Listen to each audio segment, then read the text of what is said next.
Here's how to say this, that, these, and those in Spanish. This group of words is known as demonstrative adjectives, or demonstrative pronouns, or neuter pronouns. Which is weird. How can one group of words be three different parts of speech? Remember that adjectives describe nouns and pronouns replace nouns. So in this sentence, I like these shoes. These is an adjective. It describes a noun, shoes. You can like new shoes, red shoes, clean shoes, or these shoes.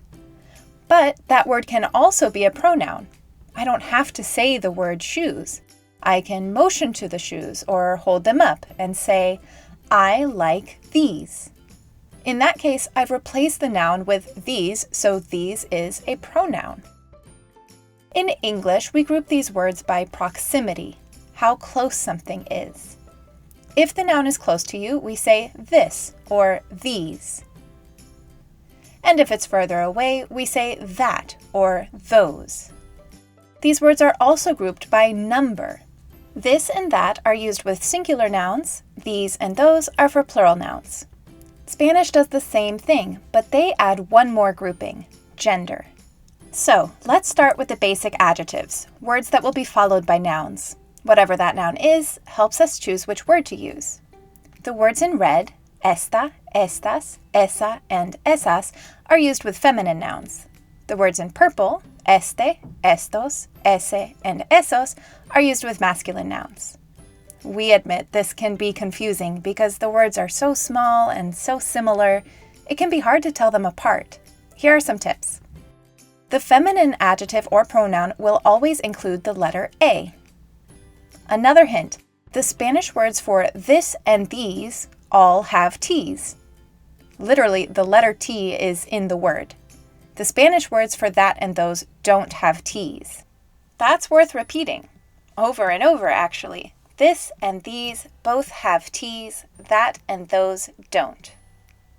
Write it down and say it to yourself as much as possible. It should make choosing your word much easier. So again, demonstrative adjectives and pronouns are extremely similar concepts. In English, we use the same words for both. In fact, now Spanish does too. The tradition was to use an accent on pronouns to distinguish them from adjectives. But even that distinction is now optional.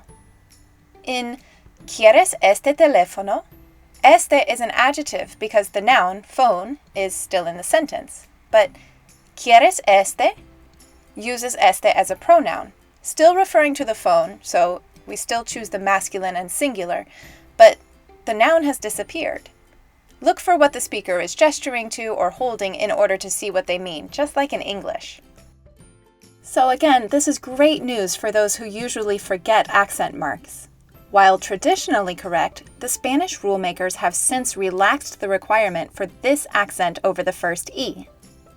As a result, the demonstrative adjectives and demonstrative pronouns are now identical in both languages. You may still see the accent in older books or articles, though. Okay, back to our chart. We're used to masculine words ending in O's. What happened with the singular masculine version here? Why isn't it esto and eso? Well, those words do exist, but get this. They are only used as neuter pronouns, not adjectives. We use the word neuter because even though they end in O, those pronouns are gender neutral. For example, in English, we might say, that is great, but we don't specify what that is. Maybe the situation or the news you just gave me.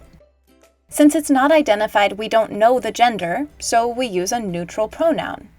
These don't get accents. Eso es genial.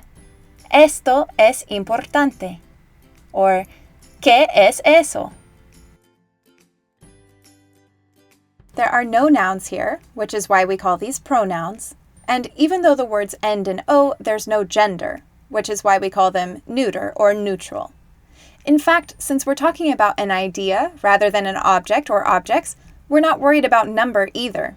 Neuter pronouns always use the singular. Let's go ahead and include one last set of demonstrative adjectives and pronouns. Aquel, aquella, aquellos, and aquellas. There's not a one-word equivalent for these in English. They can be translated as that, but they're stronger or further away than ese, esa, esos, and esas, kind of like that over there. And both of those are for objects further away than este, esta, estos, and estas, this or these. Once again, aquello exists, but only as a neuter pronoun, not an adjective. Okay, let's see some examples. Esta mujer es más alta que esa mujer. This woman is taller than that woman. Esta mujer es más baja que esa. This woman is shorter than that one. Este hombre es más alto que aquel hombre. This man is taller than that man over there. Ese hombre es más bajo que este. That man is shorter than this one. Now you try. Fill in the blank. This niña estudia mucho. Here are our choices. Our noun, niña, is singular and feminine, so we're choosing from this box. But which word? Since we want the word for this, we have to choose esta. Remember, this and these both have T's, and esta is the only choice with the letter T in it. Esta niña estudia mucho. Good.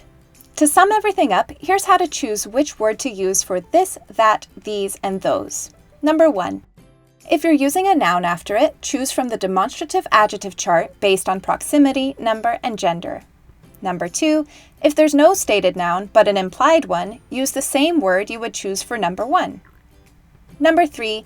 If there's no noun implied but rather a general situation or idea, use the neuter pronoun, esto, eso, or aquello.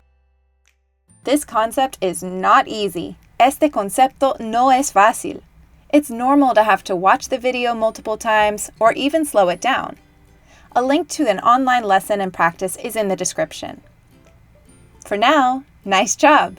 That's it for demonstrative adjectives and pronouns in Spanish.